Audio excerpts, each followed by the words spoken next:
I have mentioned several times how Vault-Tec wanting to start the Great War was in the original Fallout film that was cancelled, a theme that was then revisited in the Fallout TV show. That is, Vault-Tec wanting to start the Great War, not actually starting it. But I have never covered the rest of the Fallout film, and I think it's about time I fixed that. In 1998, before Fallout 2 had even been released, writer Brent V. Friedman created a second draft treatment for a Fallout film. This wasn't a finished script, more of a detailed story outline, and many of the names were clearly placeholders. A third revision was produced but has never been found. The second draft, which I'll go through today, was later made public in March 2011. The story opens in what appears to be present-day Los Angeles. At a street tram station, a crowd of people wait for the morning ride. Among them is our hero, a restless young man who looks bored and disconnected from the world around him. He chats with a friend about a dream he had the night before, one of fishing in a clear mountain stream. His friend warns him that it's not healthy to dream of such things. When the tram finally arrives, everyone files inside for their daily commute. At first, the ride seems ordinary. Through the tram's window, we see familiar LA streets rushing by. Then, the lights flicker, leaving the passengers in the dark. A voice informs them there is a technical difficulty and viewing will be unavailable. The city outside isn't real, it's a projected film loop, and the tram has barely moved a few feet from the platform. The hero is actually inside Vault 13, a vast underground shelter home to thousands of survivors from before the Great War. The entire facility has been built to resemble a retro-futuristic version of 1950s LA, complete with false daylight, artificial trees, and climate-controlled streets. Its purpose is to keep its population content and sane in total isolation. But our hero is not coping well with this latest breakdown. In fact, he causes quite a stir, protesting aloud to the other commuters that he's tired of having his whole life manufactured. There must be something better. Video surveillance captures his public outburst, and Vault police are sent to arrest him. A female officer runs him down after he tries to escape.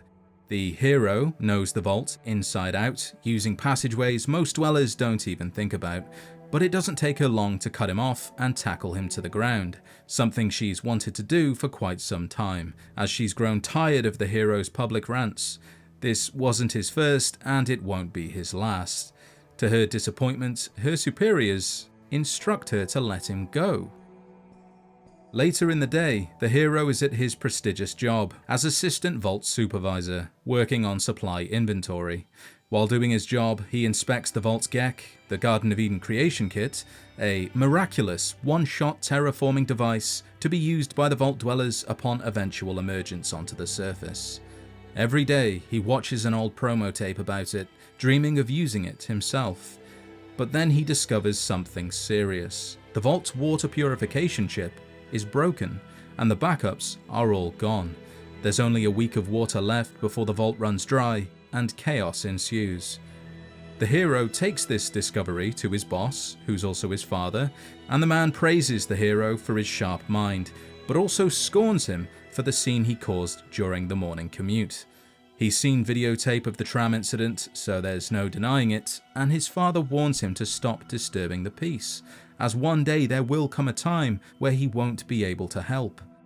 There seems to be some internal strife among the population. Some believe the surface is damnation, while others think it's salvation. It becomes a generational thing. Youngsters want out, grow up, and accept their lives in the vault. They then have kids of their own, and the cycle repeats. But the hero points out to his father that all of his generation's complaints are now irrelevant, as without water, there will be no vault. In response, the ruling elders, a first-gen group of 7 survivors, including the hero's father, hold a secret meeting. By the end of it, they decide the water crisis must be kept from the public, as they cannot afford to instill panic. But they also know they are running out of time, and something drastic needs to be done. Someone needs to go outside and locate a new water chip. The head elder, or overseer, chooses the hero to lead the mission, and he won't be going alone. His companions are the female security officer, a quirky and inventive tech who's also his friend, and a cocky surface scholar. Now, Vault 13's frame of reference of the outside is from pre-nuclear times in 2003. Oh yeah, the Great War was in 2003, not 2077. No one from the vault has been above ground since. Intel probes show rad levels are basically livable, and they have infrared reading that some life on the surface has survived. However, after nuclear war, all communications with the other 12 vaults in Southern California have been lost. How much of the world has rebuilt itself, if any, is completely unknown. Since all of the vaults are identical in design, the Overseer tells the group that Vault 8 is their primary target. That's the only vault they know of. It's a 2-day hike, but at the end of it they could have a water chip. If this doesn't work, their plan B is to use the Yellow Pages, known as a nifty pre-war source of information, showing just how old this film treatment really is. During the team's short but intense training, the surface scholar claims to know everything about pre-war firearms, but nothing prepares the group for the destructive power of guns.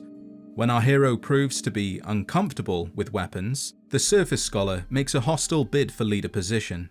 This only gets the female officer keyed up to make her own bid, as she believes she could fight them both at the same time and still win. This causes the techie to admit he's nervous about the whole mission, and then the Overseer steps in to control the situation. He warns the group that they must work together, or not only will they die, but the entire vault will also perish. And that seems to restore order, for now. Back at home, late at night, the hero admits to his father he's always dreamed of a trip above ground, but not under these circumstances. His father is very proud that his son was chosen to lead the expedition, because if he succeeds, he will be granted the position of elder, eventually replacing his father or joining him at the table when a position is available. Alone in his room, the hero looks out of his window, viewing a similar film loop to the one on the tram. He sees a distant creek, the same from his dreams, and this makes him excited to see the real world for the very first time. Then, while packing for the expedition, the hero finds his marriage kit. Marriages are pre-arranged based on genetic potential and needs of the vault.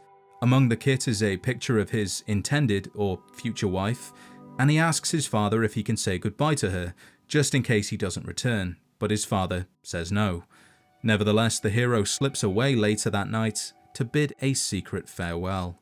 It's clear they don't love each other, but they've accepted their roles in the vault. The hero can't tell her why he's leaving because he doesn't want her to panic, but he does tell her to start working out an alternative life chart in case he doesn't make it back from the surface. They part as good friends, with her admiring both his courage and his honesty. The next morning, the Chosen Four are given 1-week survival kits, weapons, and cash to buy a replacement chip, if able, and are sent outside. Leaving Vault 13 is a big moment for the Vault, and the Elders are watching the event unfold with a live video feed that the techie friend is carrying. Out here, we start to learn that, much like our hero, each of the other 3 members have at one time all voiced desires to go above ground, so to actually be doing it is like a dream come true. But soon, that dream becomes a living nightmare. The world is exactly as we would expect. A vast, arid wasteland of rubble. Already the techie is lamenting the heat, how heavy his pack is. He's seriously doubting if he'll make it to Vault 8. Then he spots his salvation, a payphone in desert rubble. Techie races for the Yellow Pages, thinking he can just order a water chip over the phone, which is really stupid, and I think you'll agree because as Techie reaches the phone, he gets shot through the head and the vid feed to the Elders is lost. The hero has no time to mourn his friend, as suddenly the scout team is attacked by scavengers cresting a nearby hill. The lead scavenger smirks at his payphone trap, declaring to the other scavs, "Stupid vault dwellers fall for it every time," revealing that other vault dwellers have been to the surface. But where are they now? There's no time for questions though, and a vicious gun battle ensues, where our team struggles with their new weapons.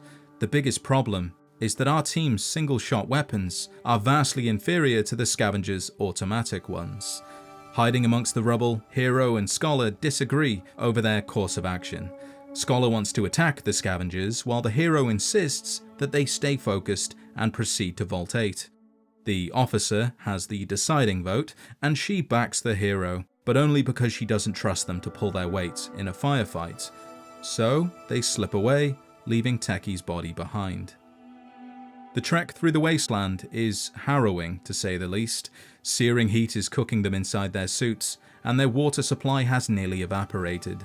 There is talk about ditching the vault suits so they can cool off, but the elders warned them before they left that while low-level radiation may not affect them, it could affect both any future children they have and their chances of being allowed to have children if they make it back to the vault. They all agree that the next generation is good for the vault, but the heat is too much, and the Hero removes his jumpsuit. The officer follows, but Scholar stubbornly refuses, until he passes out, after which we can assume they removed his too in order to keep him alive. After a couple of days, they finally arrive at Vault 8, only to discover the door is wide open. Amidst the destruction and human remains, they find terrifying skeletons belonging to giant-like humans roughly 9 feet tall and weighing the same as a small car. The group enters the vault, and in what's left of the security office, the officer finds a videotape of what happened. The vault was attacked by hideous humanoid monstrosities, or mutants, seemingly impervious to bullets. She wonders if these mutant things could still be inside Vault 8, somewhere on the lower levels. The Hero says they need to find a water chip, and shows his bravery when he volunteers to venture down alone into the dark bowels of Vault 8. It's a ghost town inside. As an expert on vault layout and design, the Hero descends 3 levels using a rope from the survival kit. The place is identical to Vault 13, and he manages to find the water purifier without any trouble. But he finds the whole mechanism decayed, the water chip is corroded, and all hope is lost. Then, behind him, the rope comes loose, and the Hero realizes he's set off an alarm and starts running, searching for another way out. The Hero navigates through the ruins and manages to escape, only to be captured near the exit by a Mad Max-inspired type character. His name is also Max. Max has already caught and bound both Officer and Scholar, and is impressed with the Hero's survival skills, stating no one has ever made it back from level 1. Unfortunately, he still has to kill them for trespassing, but then Max notices the insignia on the Hero's water canteen. Max asks what they are doing here, and the Hero explains they're searching for a water chip. Despite the odds, Max offers to help them in exchange for Vault 13's G.E.C.K. The other scouts insist Hero can't make the deal, as each vault only has one G.E.C.K, and that is their future. But Hero reasons the future is a luxury they can't afford right now, and tells Max he has a deal. Max then takes the scouts to a trading post about a day's ride from Vault 8, a place called the Hub, where they can barter for a water chip. They travel through a desert in Max's customized ATV. On the way to the hub, they see a walled-in village where a 2-headed boy waves at them. Max is disgusted by the boy and calls him a Fallout freak. The village is full of people like the boy, dwellers who exited their vault too early and mutated as a result. It is during this ride Max and the officer grow close, while Max's relationship with the Scholar goes the other way, as the Scholar's formal knowledge of the wasteland clashes with Max's survival mentality. Among the noise, the Hero keeps to himself and begins recording details of his quest on his Pip-Boy, the death of Techie at the hands of the scavengers, giants destroying Vault 8, the mutant village, and so on. Long story short, the surface is a harsh world he never imagined, and the rest of Vault 13 need to know how bad it truly is. Speaking of, back in Vault 13, the Hero's intended is told by the Overseer that her assigned partner has been quarantined due to some virus he's picked up on the surface. In fact, the entire scout team has been sealed away. With Hero's job no longer being filled, she takes over, becoming the new Assistant Vault Supervisor. Because of her new job, she understands or heavily suspects that she will never see Hero again. But she's curious as to what he was doing on the surface in the first place, as he never told her why. So she asks a friend, and through a series of cutaways, we would see her question snowball through the vault. A rumor surfaces that if the scout team got sick on the surface, then they are stuck in the vault for who knows how long. And as I said earlier, lots of the youngers, people aged from 15 to 35, really want to leave the vault, but now they think they can't, and this starts to unravel the social stability of Vault 13. Back on the surface, Max drives his ATV to the top of Hollywood Hills. Looking down on the LA basin, our team is stunned by the sight. It looks nothing like the film loop in the vault. LA has literally become a jungle, a massive tangle of mutated flora and fauna spreading from the foot of the hills all the way to the ocean. Poking up through the canopy are the remains of the scattered LA skyline. According to Max, this jungle was created by multiple G.E.C.K s, used when the soil was still irradiated. Nobody knows who started it. Venturing into the jungle in the ATV, the group utilizes remnants of the old freeway system. Oddly enough, a few stoplights are still working, and are still ignored. The hero notices semi-mutated kids living in the treetops like monkeys. Max explains they are the result of a nasty mutant experiment conducted on humans. They rule the jungle and should be avoided at all costs. Later in the day, they arrive at the hub, the blasted out remains of the Beverly Center shopping mall. There is valet parking outside for those who can afford it, and Max leaves his precious ATV with a shifty valet, warning him that he's now sitting on a mine. If he leaves the seat, it blows. If he tries to disarm it, it blows. If the odometer changes, you guessed it, it blows. Only Max's remote will turn it off.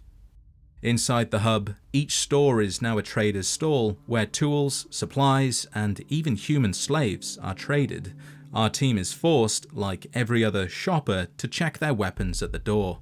Max warns them that this is a very dangerous place, to only follow his lead and always keep your eye on the nearest exit. For the moment, everyone inside the mall is watching them. Their immaculate Vault 13 canteens signal them as recently surfaced vault dwellers. In other words, easy targets with rare supplies and pristine genetics. While walking through the mall, Max explains that Vault 13 is the last vault in SoCal to open, meaning it's a lot of people's last chance to score big, and they need to be careful. At one of the stalls, the cocky scholar is embarrassed when he tries to barter for a water chip. He has $5,000, no longer in circulation, and a Visa card. Even Max is embarrassed by the group's naivety. The hero then spots a couple of scavengers, the same ones who murdered Techie. They are selling his friend's personal belongings and his organs. Because no one has any weapons, it turns into a huge brawl. The guys are getting whooped, especially the scholar, causing Max to reluctantly intervene. But the female officer beats him to it, showing her amazing fighting skills in dispatching the scavengers. Max is plenty impressed, but that doesn't stop the group from being arrested. Shortly after being arrested, they are brought before G.E.C.K, the insidious mayor of the hub. His office is inside the last remaining movie theater, and the group has to wait for his favorite scene in Blade Runner to end. When it has, it becomes clear to the others that G.E.C.K and Max have a history, an unpleasant history, but when G.E.C.K sees the strangers are from Vault 13, he's willing to forgive transgressions, and allows them to barter with him directly. In return for a water chip, G.E.C.K wants 2 of their lives, and one of them has to be the female officer. Naturally, the hero objects, and Max says they will have to think about it before deciding. G.E.C.K then has them escorted away, and tells them they will talk business in the morning. The hero explains to Max that he wants to go to another trading hub, but there is no other hub.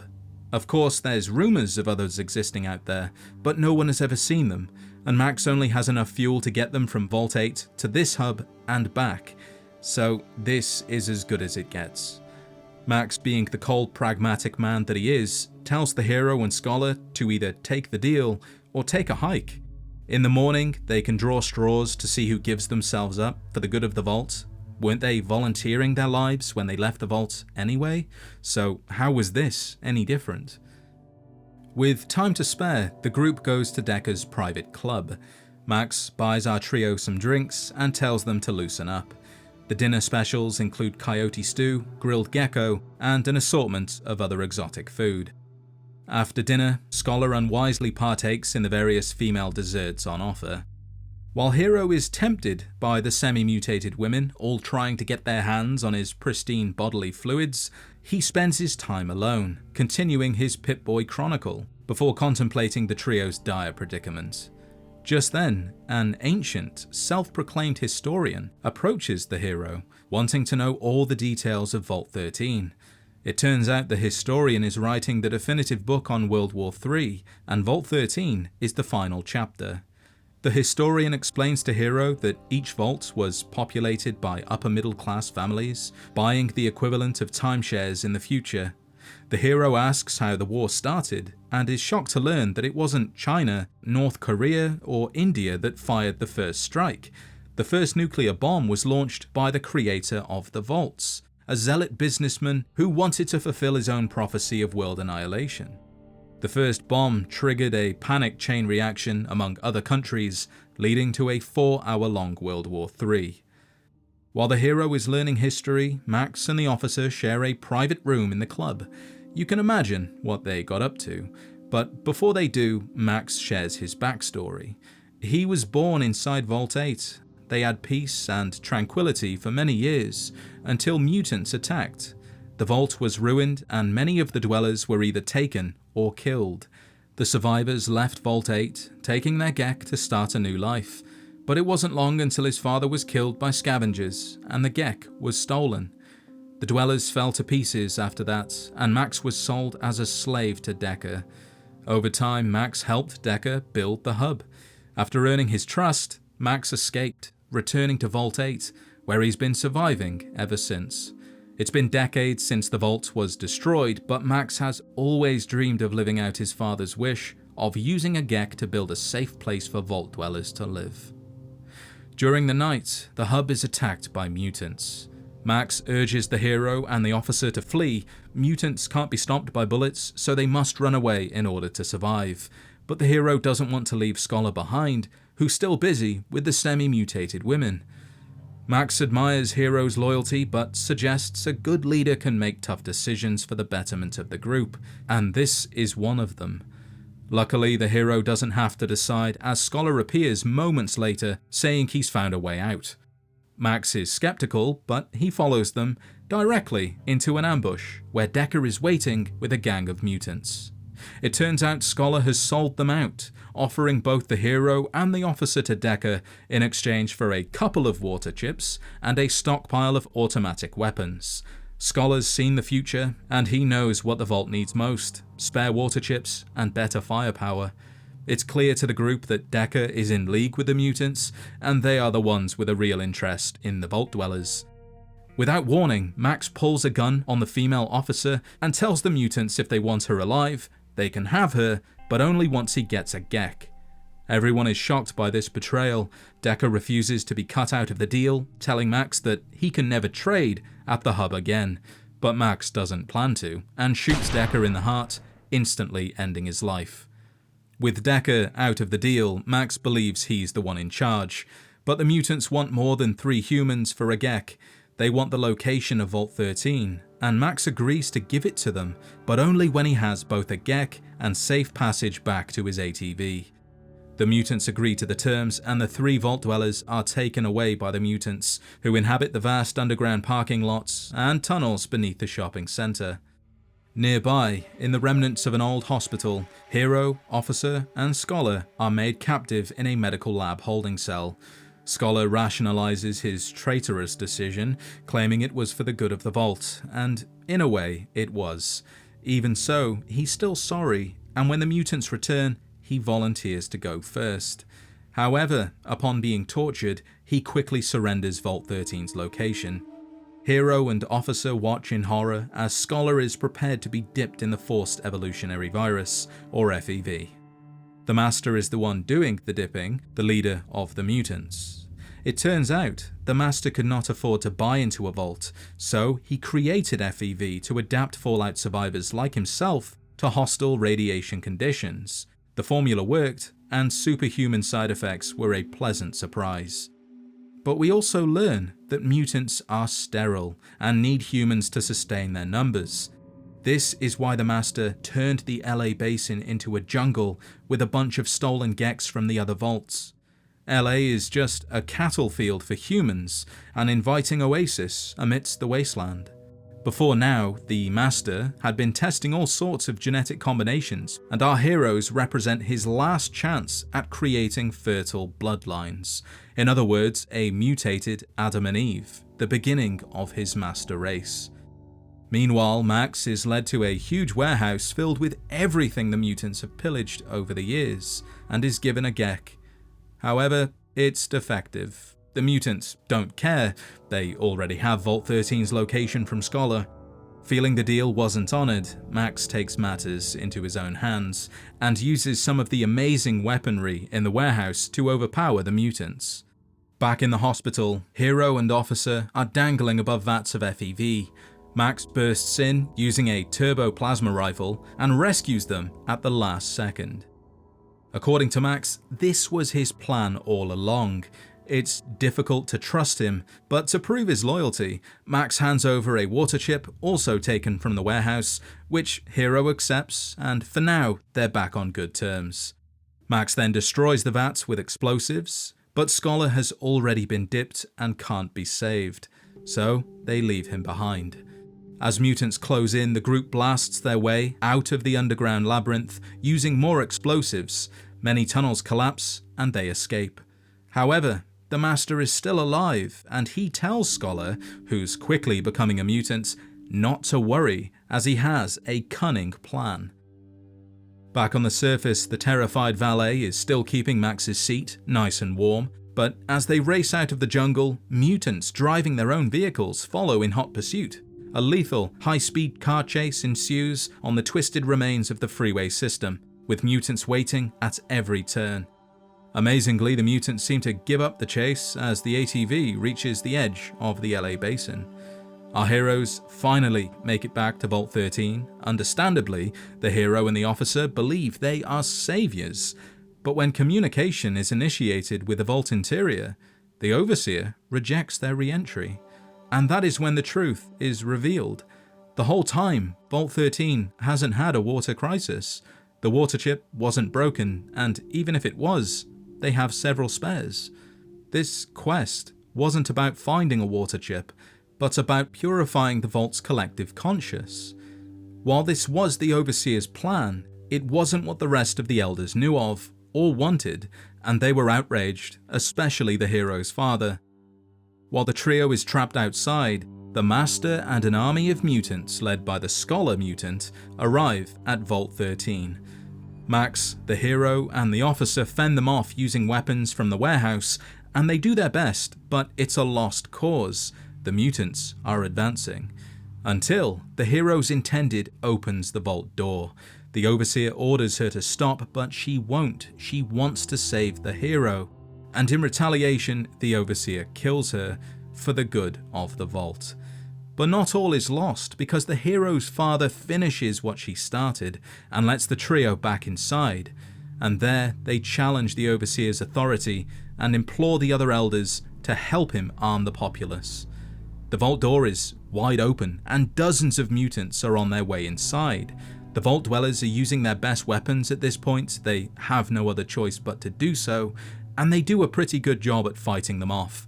But in the end, most of the dwellers die, including the hero's father, who draws his last breath, telling his son he's proud of him. Ah. Also, as the Master enters the vault, he recognizes the Overseer. He was the one who created the vaults. He was the one who started World War III 50 years ago. And instead of using the Overseer's primed DNA, the Master destroys him instead. As the battle winds down, the hero bravely takes on the Scholar mutant. Using his knowledge of the vault, the hero leads him into a brutal trap, crushing him to death beneath the tram. Meanwhile, Max and the officer double team to defeat the Master. When the dust has settled and the mutants have been repelled, the hero honors his deal with Max. even though the G.E.C.K now represents Vault 13's best hope for survival, he gives it to him anyway, and Max offers to let the survivors join him, but the hero doesn't think they are quite ready for the world above and needs some time to adjust. The officer is torn between staying with the remaining dwellers or going with Max, but she ultimately decides to stay with her people. Then, as Max is leaving Vault 13 with the G.E.C.K, the Master is playing possum and injects him with the last strain of FEV. The hero intervenes and kills the Master once and for all, but Max is slowly becoming something awful. He doesn't want to become a mutant and asks the hero to end his life. He'd do it himself, but he can feel the virus preventing him from doing so. Heartbroken, the officer won't let hero do it, but he takes charge of the situation, saying this is one of those tough decisions a good leader has to make, and he won't let Max's death be in vain. Sometime later, outside the entrance of Vault 13, the officer is waiting with a group of 50 scared survivors, all that's left of the vault, and they are ready to go. From below, we hear a single gunshot, and moments later, the hero emerges with the G.E.C.K, and he's ready to lead the survivors in search of a new home. Even though he just said they weren't ready to leave, but whatever, I guess. The officer looks in admiration at the leader our hero has become. What began as animosity between peers has become mutual respect, with the promise of so much more. After an unknown amount of time, we would see the Vault dwellers settled in a peaceful village called Arroyo, where the hero initiates the G.E.C.K, turning this little portion of the earth into a lush paradise. In what would have been the final scene, our hero and the officer, truly the new Adam and Eve, would be surrounded by their children, fishing in a stream, where the hero would catch a real fish, just as he'd told Techie in the very first scene, bringing his journey full circle. And that would have been the plot for the Fallout movie, at least in its second draft. So many things were different from Fallout 1. The timeline, the characters, the locations, even the core story changed. One of the biggest shifts is the timeline itself. The Great War lasting 4 hours, not 2, the story taking place only 50 years after the bombs fell, not 84. Then LA being more than just a ruined city, it's a giant farm masquerading as an oasis, where mutants control humans. It's similar but very different. Vehicles are also heavily used, making the wasteland more mobile and much more dangerous. The changes around the vaults are just as noticeable. Instead of a lone vault dweller heading out in search of a water chip, a whole group is sent on a mission to save their vault, the first ever to leave. In Fallout 1, Zed and Talius have already left the vault by the time the playable character does. And in Fallout 1 the water chip is actually failing, it's not just an excuse to get rid of people. Then Vault 13 is the last vault in SoCal to open. That could still be true depending on how you view the show. Also, each vault only having one G.E.C.K, not 2, and these devices are far more important to the plot. The team's goal is to reach Vault 8 for a water chip, not Vault 15 like in the game. And then there's G.E.K, the Vault creator, who's also partly responsible for starting World War III, a small detail that completely changes the bigger picture. We also can't forget about the Master and the mutants either. The Master's backstory is totally different here. He's not Richard Moreau, exiled from a vault. Instead, he's a pre-war man who never got inside one. His base is now a hospital, not the cathedral, which I actually like better, but that also means there's no Mariposa and no lieutenants. Even more fascinating, the Master created FEV himself, instead of discovering it at Mariposa. Weirdly, the Master moves around in this story, though it's not clear if vehicles help him with this, or if he's more similar to a super mutant, and not some strange blob like in the first game. But what I love most is how he uses technology from the vaults that he conquers. He doesn't just raid them for prime normals, but uses their G.E.Ks to shape the world in his favour, tricking people into entering LA, an oasis where they can be dipped and added to his army. Finally, I have to mention the absence of the Children of the Cathedral. Naturally, without a cathedral, they don't exist. Instead, Decker kind of becomes the leader of the human side of things, replacing Morpheus as the human leader, and the hub replaces the cathedral. I'm not sure if this Decker is the same Decker from Fallout 1, his name sounds the same but is spelt slightly different, but their core roles are very similar, and they both can be found at places called the hub. Could be a reimagining of the character, like many things in the Fallout film, or just two separate characters. Let me know your thoughts in the comments. In the end, the film is just another what if that makes you look at the series in a slightly different light. I don't think we'll ever see this version on screen, but now that I've read it, I can't help but picture it and wonder what might have been.